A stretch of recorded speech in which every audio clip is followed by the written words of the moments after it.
So thanks very much for having a chat with us and taking time out of your schedule. What brings you down to Melbourne? Well, Shane, Mark organized this, show and shine, and he's a bit of a PK Ripper fanatic. So, he was kind of talking to me the last few years. Hey, we would like to have you down over, and it was always this or that. And he just said, hey, would you like to come down this year? And I said, yeah, I'll come down.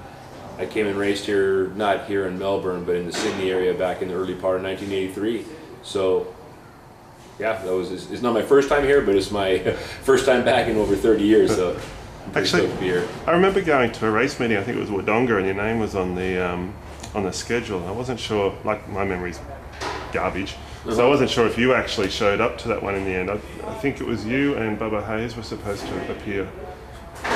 Where was this at? Wodonga. It was on the border of Victoria and New South Wales. I don't know if we did or not. I know we were in New South Wales, and we raced at Metro BMX, and we raced at a few other places. And it sounds pretty familiar.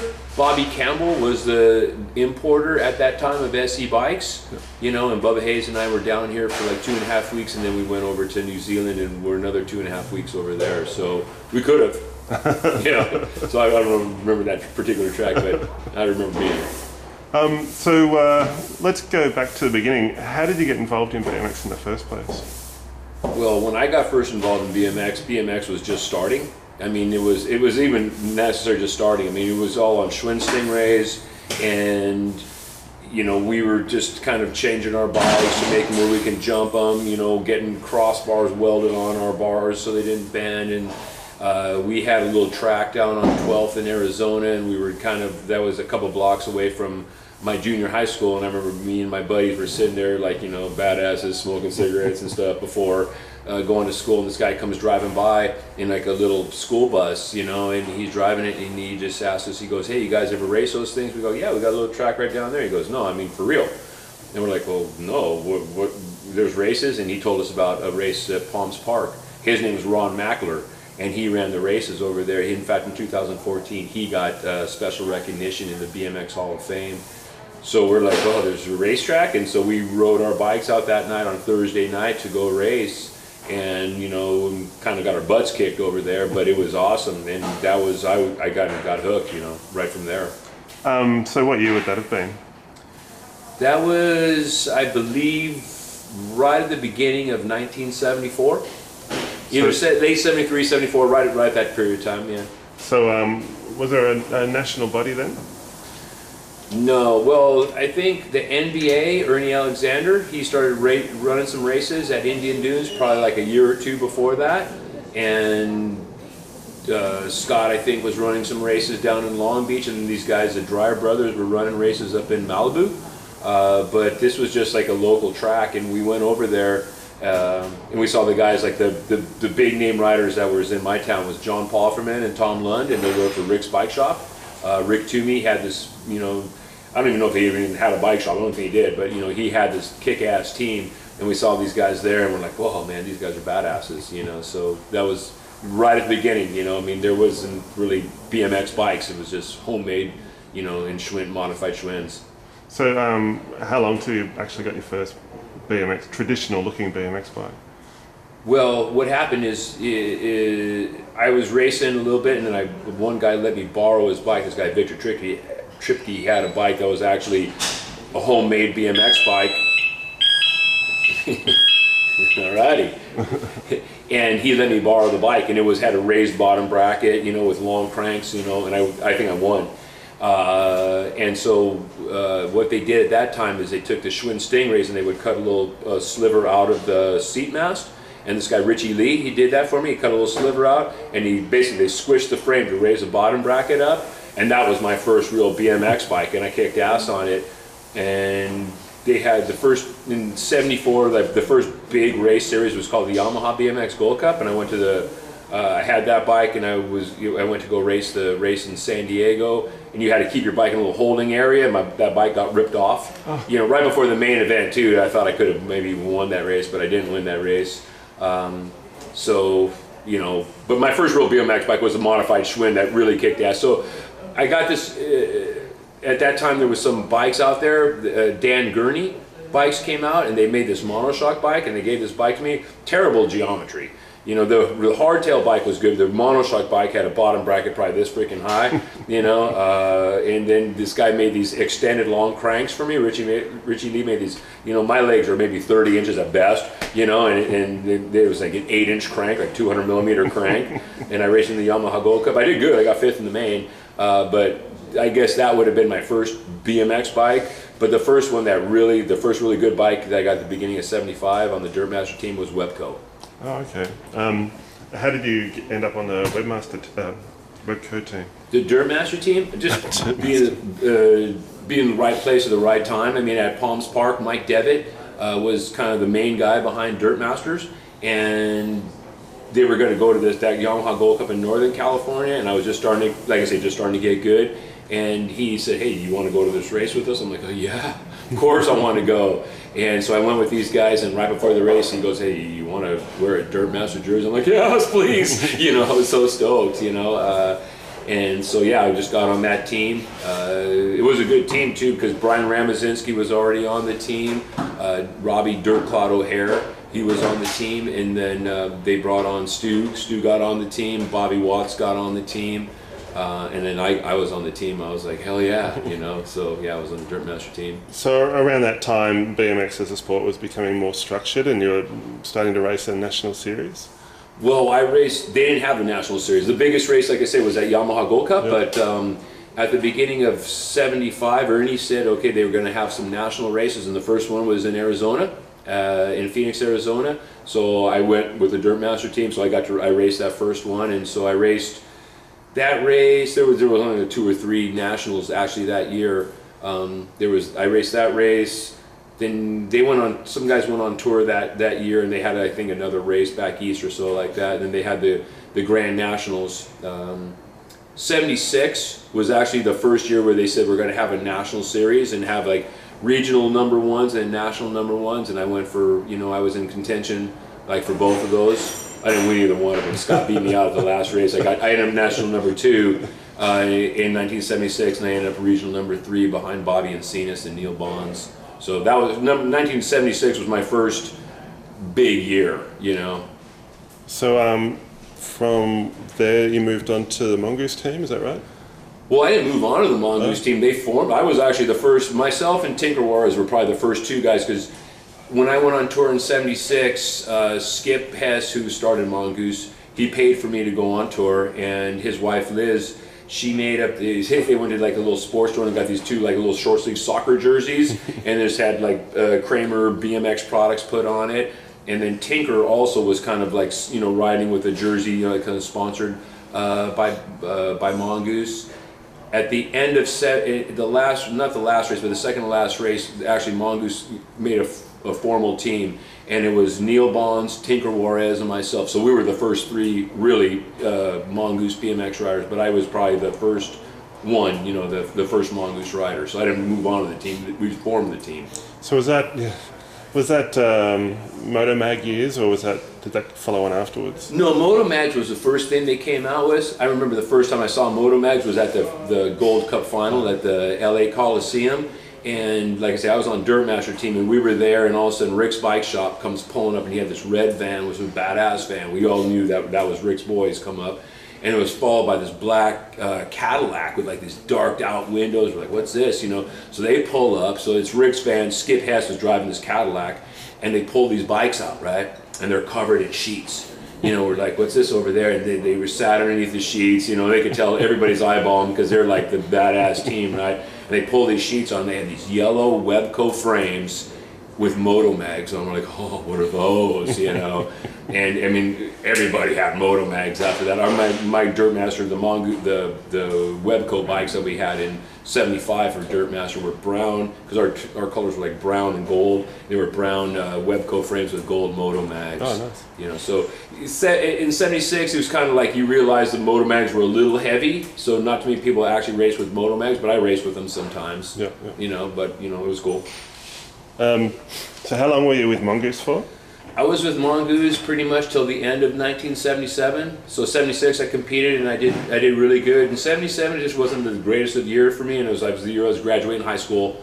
You know, and Santa Monica was kind of a little partier in town, so I kind of like maybe got a little bit too much into that, you know, and I was a little unmotivated, and I remember talking to Scott, you know, at the end of 77, and I'm just like, yeah, you know, I don't know, you know, it was just, I wanted to get a job too, because I realized that pretty soon, like I was graduating high school, you know, I didn't think it was in the cards for me really to go to college or anything like that, so just, you know, kind of wanted to get a job, and Mongoose Skip said, no, I just want you to race.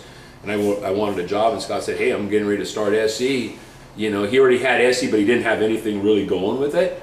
And he said, yeah, if you want to come on, I'll bring you on the team. And, you know, so it was probably, I don't know, at the time it was like, I thought it was a great idea. And then all of a sudden I did. I'm like, what the hell did I just do? Left the team Mongoose that has all this money and everything, and Scott had like nothing, but a kick-ass team. He had, you know, Stu Thompson was on, Jeff Butterback, Scott was still racing, Greg Hill was on the team. And I was just like, okay, I'll do it, you know. And I left Mongoose and I started SE on the SE team at the beginning of 1978. So how did the PK Ripper bike, the frame, come about?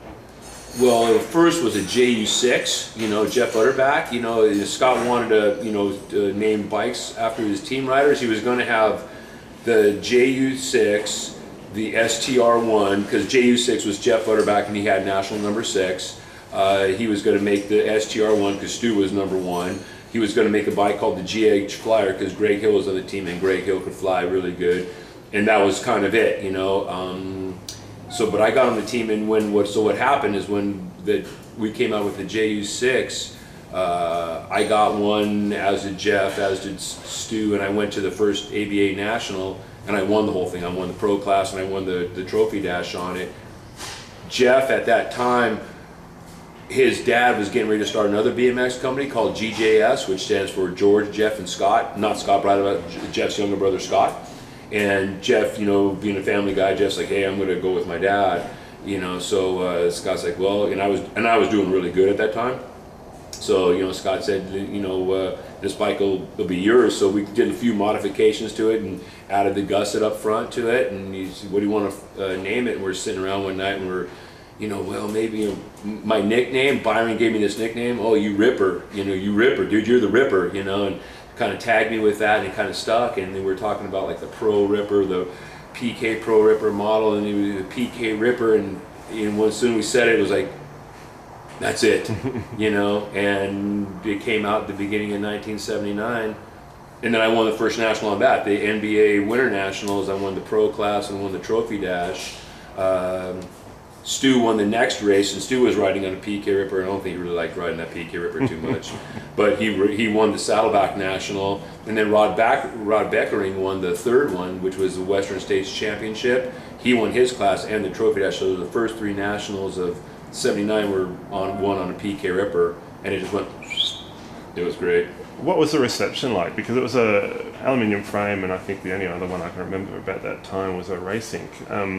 Most of the other bikes were chromoly. What was the reception for aluminium at the time? Well, there was other ones. There was a bike, I think it was out of Arizona, called the G-Boy. The Kawasaki bike that Dave Clinton ripped on was aluminum bike, and that was made by AAA Manufacturing. AAA Manufacturing turned into Race Incorporated, and FMF. FMF was also made by Bill Bastian, you know, which was Race Incorporated. I don't even know that they were called Race Incorporated at the time, to tell you the truth. The FMF just kind of stopped, you know, and then it turned it, and then he was still making frames, but they were selling them under like the Cycle Pro name and different names like that. So there was aluminum bikes out there. It was cool because the bike had that flowable tubing, and flowable's flat on the sides, oval on the top and bottom, flat, oval, flowable.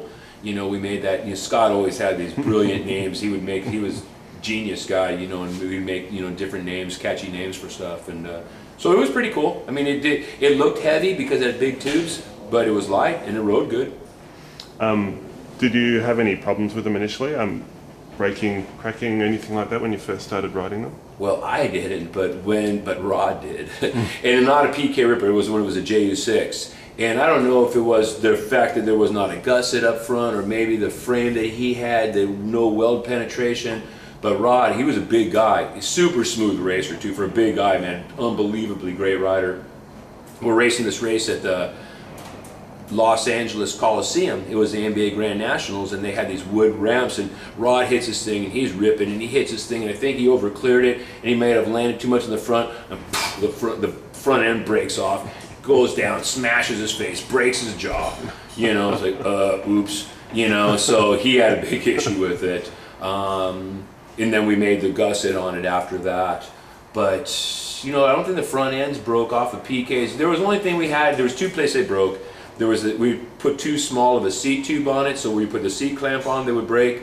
And then the whole rear section was just one piece of 5/8 inch tubing, and it came from the seat mast, came around to the dropout, came out, and had this real tight bend, like at the front of the tire right behind the bottom bracket. And when you bend a tube that severe, it gets real thin on the outside, and it would crack. They would crack there. I never cracked any of mine, but some people did. Yeah. Back then, would you ever imagine that, what was it, 40 years ago, that people would still be riding PK Rippers today? No. I mean, if I would have been smart, which I wasn't, you know, I mean, we made that bike in February of 1979 is when we came out with it. You know, I should have, especially when I won the first race, I should have just like taken that bike and retired it. But we rode our bikes till, you know, they were just worn out. We'd get a new bike, and I don't even know what happened to that frame. I may have gave it back to Scott or something like that. But no, you know, I mean, you know, at that time you just think it's going to last forever, or it's going to be here for a while. It's just another bike. That's all it was another bike. It got popular and people liked them, and they were, you know, people bought them. They were sought after, but I would have never thought it. You know, I mean, the company kind of went out of business in the mid to late 80s. It didn't really go out of business, but we weren't producing anything for a while, and then Mike Devitt brought it back, you know, in the early 1990s and started making, you know, a different version of the frame, but still a PK Ripper with the, you know, flowable tubing and a strengthened up rear section, and he strengthened up where the seat clamp was. Mike Devitt was a genius as far as, you know, how you know, made things really work. I mean, he could look at something and, you know, I can make that better, you know. Guy could just fix anything, you know, and he's a great person, and, you know, he showed me an awful lot, Mike Devitt did. But, you know, it kind of kept going from there, and then the brand stayed with it, and SE actually, PK Ripper at one time was probably a bigger name than SE. They didn't know SE, but they knew PK Ripper. You know, not because of my initials on it. I mean, most people know PK Ripper. It was PK Ripper, I don't know. You know, but I mean, it was just a catchy name, and people knew it, you know.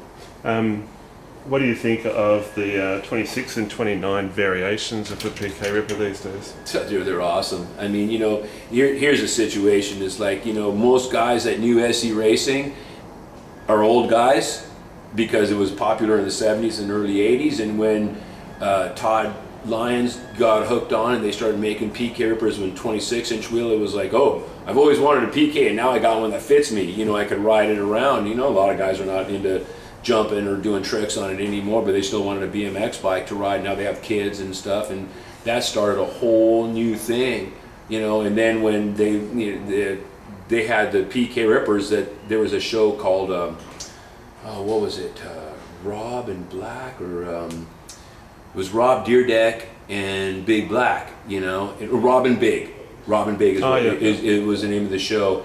And all of a sudden they did all this kind of crazy stuff, and you know, Deerdeck shows up on this PK Ripper, and Todd sees it, you know, and they make this bike for, you know, Big Black, you know, this 29-inch wheels, and people saw it, oh my God, I want one of those things, and it turned into be this bitchin' wheelie machine, and people really dug them, and all of a sudden you see them everywhere, you know. So I think that was a stroke of genius, you know, and it just made it so, you know, older guys could, you know, stay on a BMX bike and ride it. What do you think of the SE PK Ripper Elite bikes? To me, they appear to be the most underrated complete bike in the market. How about you at the other side of the table? You know, selling these into stores. How do they? What do you think of them? Well, I think they're cool bikes. I mean, the geometry's right on. You know, the riders that SE has on their team, I did a photo shoot, you know, and these guys really can ride. You know, I think, like anything, BMX it's not necessarily about the overall product, it's about the image, you know, and the only thing with SE, I think, is it had a hard time getting traction with the younger riders. especially when there's all these different brands started coming up. So, I think if a guy gets on one, they ride them like, oh man, this is a badass bike, But sometimes BMX it's trendy. That being said, when I get dealers to stock one and bring one in, kids good, they ride it, and if somebody they see their friend riding on one, it catches fire. So lately I've been actually selling some into some stores, but racing's a tough is a tough thing, and back in the day, our bikes were kick-ass and these bikes are kick-ass. But every bike is kick-ass. Even the shitty bikes are kick-ass. So it's like they're so good that everything is like what the kid wants to be associated and wants to ride. And I think SE had a little bit of a brand recognition as being the older guy's bike. Not necessarily a younger guy's bike, but you get some of these younger guys on them and they ride them. Once they ride them, they like them. I was up in Sydney watching the New South Wales State Championships last weekend, and there's a whole bunch of kids on the team up there. Just young kids really shredding those bikes. So yeah, I think it says a lot about the program you guys have got going on. Yeah. So Perry, tell us about your World Championship win. Well, that was, gosh, it was World Championship, and everybody in the pro main was from California, so it's way different than it is now. And it was just, mine was the second Indianapolis, the JAG World Championships. So they built it as a World Championships, and in that year, there was a contingent of racers come from Japan, they came from Holland, but it was mostly, guys from the United States. It was held right between Christmas and New Year's in Indianapolis, so only the people that could afford to go there, would go there. Now, that being said, the pro class was well represented. That was a cool race too, because I raced, that was the first year with the PK Ripper. I won some races, for a while I had a tough wheel on the front of my bike, and it was like an original tough wheel, and then they made tough twos, and for me to be sponsored by, get some not contingency money, but sponsorship money from Skyway, I had to ride front and rear wheels, and I had those, and I won some races on them. But then towards the end of the year, it started, you lose a few races, and then it can't be my fault, right? There was something on the bike, right? So I took the tough wheels off, and I put aluminum wheels back on, started doing really good. And then Skyway called back, and they said, hey, we're going to make these new wheels, these graphite wheels, and they're going to be super light and super stiff. I said, well, yeah, but the hubs you still have in these bikes are not all that great. They're like, well, what do you use? And I go, well, the bikes I have right now has Campy hubs. So they got Campy insides, they made aluminum hubs, they put the Campy insides in them, and they got me this bike, and I built up a new PK Ripper with the new graphite tough wheels, and I went to race at the Indianapolis World Championships, and I won the pro class. I didn't win the trophy dash. Bobby Woods won that, so he got deemed the actual, the world champion. But I won the pro class, so that was a pro class, world championship win. But that was the first race ever on graphite tough wheels too, and so it was a cool bike. It was all black with black tough wheels. It looked heavy, and I won the pro class, and it was cool. That was my biggest race, biggest win ever for me. I won $1,500, and I got $500 from Skyway, so, and then I got a few other money, but that was like, $2,000 win for me. I was like, at the end of '79, I was like, hell yeah. Was there much of a salary as a pro racer? Well, there was some guys at that time, still not that much, and I think that's the reason. Like right after that race, I won the pro class. Stu won the ABA #1 pro, but then he left our team, and I was like, oh, fuck. I love that team. I loved all my SE teams, but that was like, I'm on with Stu Thompson and Rod Beckering, and myself, and we were kicking ass, and it was just a badass team, and Stu left because Redline was going to pay him a salary. Scott, didn't have that much money. We had a great team and everything, but and I was making like $1 a bike, off the PK Rippers, and I was getting some money like from ProNet, from Skyway and stuff like that. But there were some guys that made big money. I wasn't necessarily one of them. I got some money, more than others, less than some, but so there wasn't big, I think Stu made good money, Greg Hill made some good money, the Patterson brothers made some good money. I don't know if there was that many more till like later days, maybe Scott Clark made some good money. Toby, I think, made some good money, through Hutch and some of those companies. But we made a living, but I don't know that anybody got super rich off it at that time. Did you have to work to subsidize that? Well, I did. I mean, I was making money. I was working at SC, and then for a while, I mean, me racing for SC and working at SC, and sometimes Scott and I, sometimes we best friends, and sometimes we're butting heads. So I left for a while, and I went to work for the NBA for Ernie Alexander. So I made some money doing that, but that was cool. I mean, my job allowed me to, get out and go to the races, and a lot of times what I would do, Shane, I would make money. I put on a lot of schools, BMX schools. We had like Perry Kramer's Pro School of BMX, and in 1982 I organized tours that went around, and that was really cool because you not only made money, but it was really rewarding. You see these kids and you'd help them out and you show them how to do starts, and like you'd battle them out in turns and kind of speed jump and show them how different things, and we would do all these different situations, and for $20 kids got a pretty good a BMX clinic, and these kids would come to you at the races. I did that move, I passed, I made the main, and to this day there's a lot of them that I remember that still are hooked up with me on Facebook. So that was cool. Let's get back to the Australian trip when you came here. What was it, 83? It was the beginning of 1983, yeah. What's your fondest memory of that trip? Well, I had some pretty good fond memories. My fondest racing memory, probably, we came out here and we raced at Metro West BMX, and I raced there. I didn't win that race, I was leading, but I got passed up on the back straightaway by Darren May. He was a good local racer, he was a really good rider. But just, coming out and doing the clinics, racing there, staying here with Bubba. Bubba, he was younger than I was, but super fun to hang out with. We had a good time over here. Actually, a little bit better at the time was actually when we left and went to New Zealand, because New Zealand we traveled the whole North Island, and then we went across the Cook Strait, down into Christchurch, and we went all the way south down into Dunedin, and we put on BMX schools and raced back over there. So I mean, it was just a kick-ass time, and we taught a lot of schools and raced and pretty much won almost everyone except for, I think Bubba probably won most of his races, but I won most of my races except for that Metro West race. It was fun. I mean, it was cool coming out over here. So do you keep in touch with any of the guys that you race with out here? Some of the guys, that I met, like, Mick Wilshire, Peter Ward, Darren May, a few other guys, yes, but I mean, we're not like, calling each other or, but, through Facebook and social media, yeah, we stay. Like when I put down that I was coming over here, a lot of you guys, chimed in and said, oh man, wish I was seeing you, come up over here. Like Darren said, hey, I can't make it this time, but maybe next time, so yeah, we stay in touch. Yeah.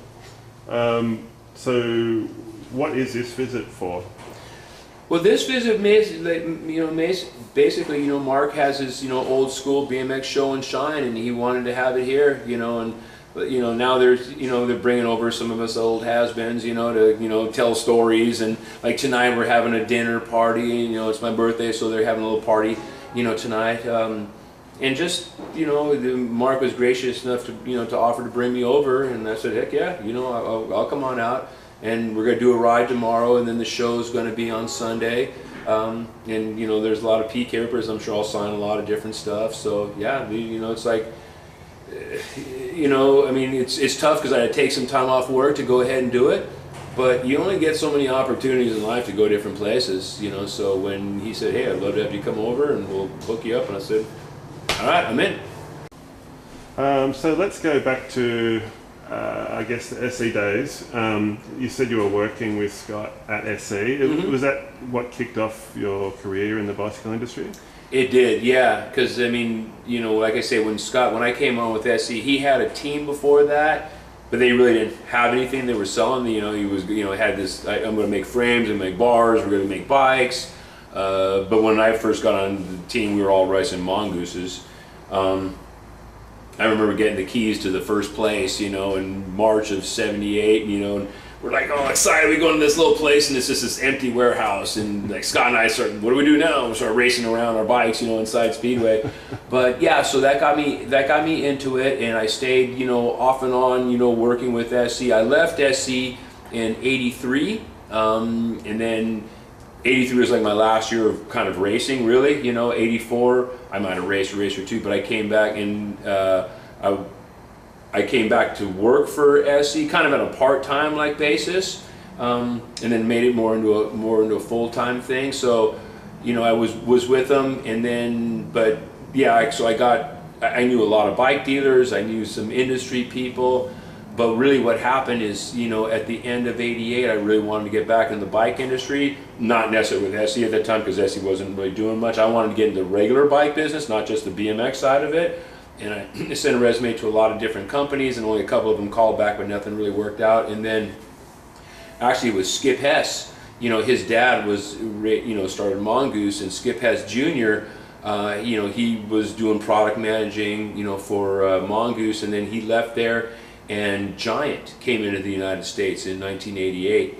And Skip was the product manager for Giant, and I kind of like reached out to Skip. I said, hey man, can you get me an in? He goes, well, I can at least get you, you know, give me a resume. I'll get it to Nick Andrade, and you know, he's kind of looking after the sales side, and you take it from there. So I did it. Got the resume together, got it over to him. You know, I had an interview, like I was saying, like, you know, Nick Andrade just came back from Taiwan. You know, I'm talking to him in the interview. He's like, he fell asleep on me. I'm like, bitch, and I got a great job of this, but I ended up getting the job, and so. I was a sales rep from Giant from like November of '88 till mid '95, middle of the '90s. And then I left Giant, and I actually went back with SE. And SE had, you know, at that time, Mike Devitt had some partnership with also some people overseas in Taiwan, a manufacturing company. And so we started, you know, we kind of just started a complete bike program, and I was with them a couple of years, but it wasn't going as, you know, strongly as, you know, we were originally hoping it was, you know, so I was like, this is probably going to fall apart, you know, so, you know, I put out some feelers, and actually I joined Giant, you know, when I left Giant, I left on good terms, and then they called me back, you know, and I started with them back in 1998, and I was with them repping from 1998 till the summer of 2016. So that really enhanced my career. I mean, you know, it was a great company, and, you know, Giant in the United States took a long time to get going. You know, there was like GT was huge at that time. You know, Cannondale was big, Specialized was going up, Schwinn was still strong, Trek was getting some momentum. You know, so but I just being a rep, you know, for Giant for those 18 years, I mean, that's, you know, kind of, you know, forged my career. Did you have anything to do with their BMX program? No, not necessarily. You know, they had some BMX bikes early, you know, and I pushed them, and they would ask me questions. And then actually, when I left Giant and I was with SC, they started a program called Mosh, because in the mid 90s, like all these companies, you know, so BMX was on its upswing. Trek made bikes, Specialized was making bikes, GT was rocking, you know, and so Giant hooked up with Sam Orlano and Jason Richardson, and these guys kind of started the Mosh program, and they were actually very good bikes. Actually, the first frames were built by Lynn Caston, who started Redline, and he made some really nice frames for them. And then when I came back, Mosh was still there, and I raced Mosh bikes for a while. But Giant had they always got a little impatient. It didn't as quick as they thought it was going to, and they kind of pulled the plug on it. Actually, Sam did a really good job on those bikes, and some of them he's starting to lighten them up a little bit too soon. Now they're all going back to light. He was kind of a little bit ahead of his time on that you know, on that side of the bikes, but.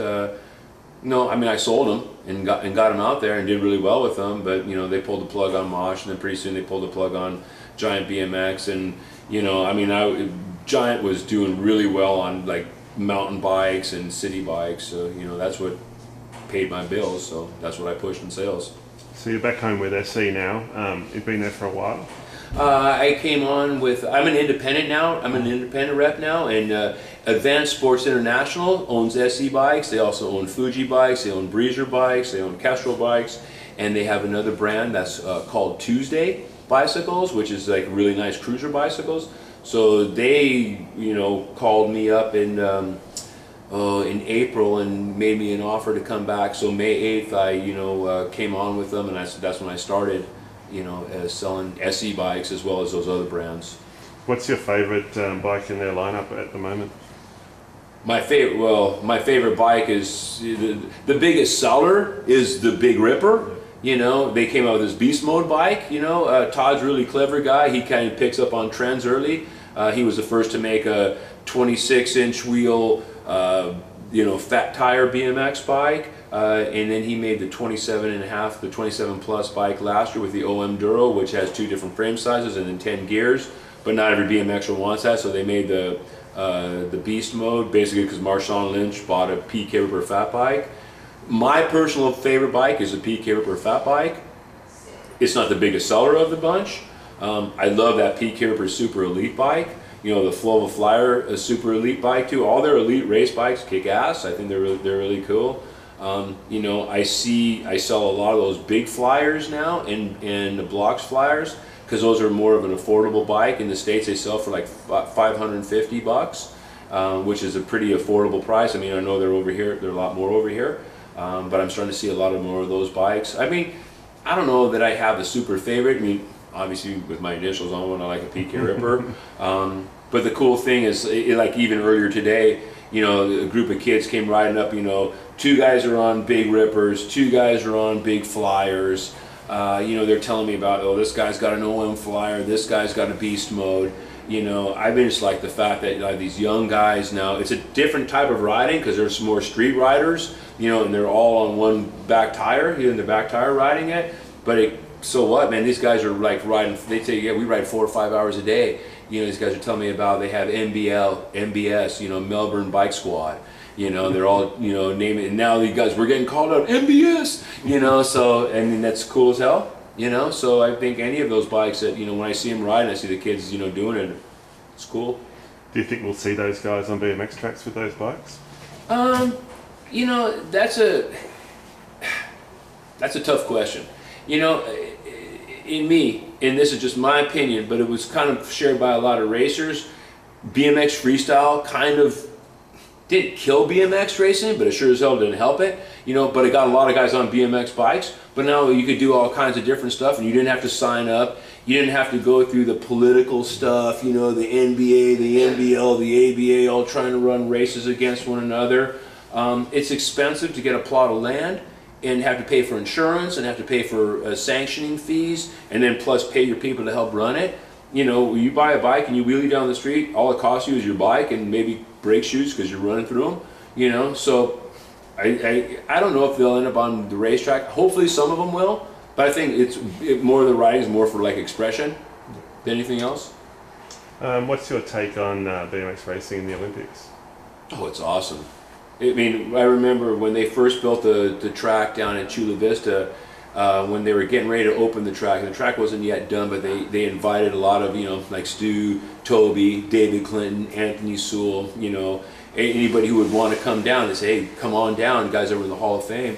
We went up to the start of that starting hill. You look down that starting hill, it's like, 3 stories high. It's pretty steep. It's so steep when they make the transition on the bottom, they have to just hesitate for a second. I haven't really seen too many guys pedal that whole transition. And then you boost into like a 35, 40 foot gap over a set of triples. It's intimidating. And not only the men, but the women ride it so awesome. The girls that ride these bikes now, they're just so good. They're so good. But the skill level to race a track like that at a speed that they race, your skill level needs to be high. So what happens in some cases, I think some kids see that and go, I can't do that, and they may be a little intimidated and they may don't try it. Some of the tracks right now, most of them have like the 3rd straightaway. Most of these guys don't even pedal. They get speed and they just pump through it, which is cool. But it's a lot of kids have a hard time and they really need to practice. The good thing about BMX when we first started, any bike you could do it on it, and you went for it, and sometimes you broke your bike, sometimes you didn't, and sometimes the tracks were pretty steep and downhill, sometimes the brakes didn't work. but for the most part, you can make it around those tracks, you know, and you can make it around the tracks nowadays. But I just think that it's, you know, in some cases it might be a little bit too tough, and I think the sanctioning bodies, or now there's just USA BMX, or at least in America, and they do a good job. You know, they promote it very well, but they make these tracks all the same. You know, these kids are clipped in now, you know, and I think it scares some of the parents to see a 6-year-old kid with his shoe locked into the pedal. So I think if they had like more of these old school races like you have out here, and maybe even they had some tracks. You know, the one thing I go to now, which really gained in popularity, mountain bike racing has always been popular, but now they have these like Tuesday nights or Wednesday nights or Thursday night races, you know, where it's like an hour-long race for like the adults, but they have these kids race before it. And I see these kids showing up on whatever they have, they're riding the bikes and they're going for it, and it's just like the beginning of BMX. And they got a lot of people out at those races, way more than the BMX tracks do. You know, I don't even think it costs anything for the kids to race, you know, because they make so much money off the adult racers. You know, and that seems to be that's the same spirit as when I got into BMX. Are you ever tempted to get back on a BMX bike and have a race from time to time?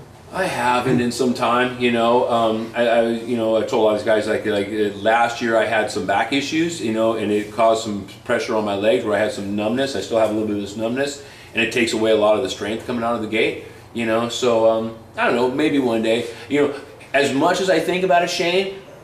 Then I always hear some guys making his comebacks, collarbone's broken, you know, and I'm like, you know, but I do race, I haven't in the last year or two, but, you know, mountain bike races. I've done a lot of, you know, these like, you know, cross-country races. I even did like, you know, some 6-hour races on a single speed, and then also enduro racing, which is kick-ass, you know. I mean, that's a little bit kind of BMX-like, you know, you just got to pedal to the top and you're timed like for 3 or 4 different runs coming down, and those are really good. I'm more apt to do those races now than I would be to go back to a BMX track and race. Yep. And you were at the Hall of Fame presentation last week, is that right? I was, yeah. Yeah. How did that go? Oh, it was really good. You know, I mean, you know, a good friend of mine, Misty Dong, she made it in. You know, and it's always cool to see a good friend make it in. But everybody, like, you know, Dave Volker, you know, I mean, such a good rider. You know, now they have freestyle in it. Steve Rink, who started, you know, I mean, the track at Western Sports Arena, which was pretty much, you know, we were all racers in the NBA, the San Fernando Valley, but out of the Orange County, he started the, you know, that track down over there. He started the Corona track. He started another track in Santa Ana. You know, he started Powerlight bicycles. I mean, you know, it was really cool to see a guy like that, you know, get you know, recognition. You know, John Pyant, you know, he was. You know, the knock on the Hall of Fame was it's always for California guys, you know, and, you know, right, you look at all the first racers, most of them were from California. But, you know, John Pyant, you know, a racer out of St. Louis, you know, for him to get in, you know, Doug Davis, you know, a guy who was, you know, a super strong racer, you know, to see him get in.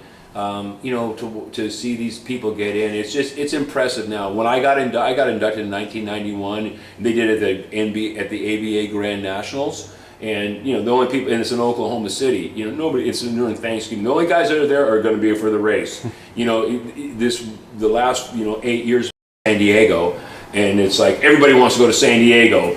Nobody wants to go to Oklahoma. So yeah, I mean, this was a cool one. You know, who knows if it goes back to Oklahoma? Who knows how it'll do? But I mean, I do the ones in San Diego. It's a great time. It's like a high school reunion almost, like, you know. So you go each year?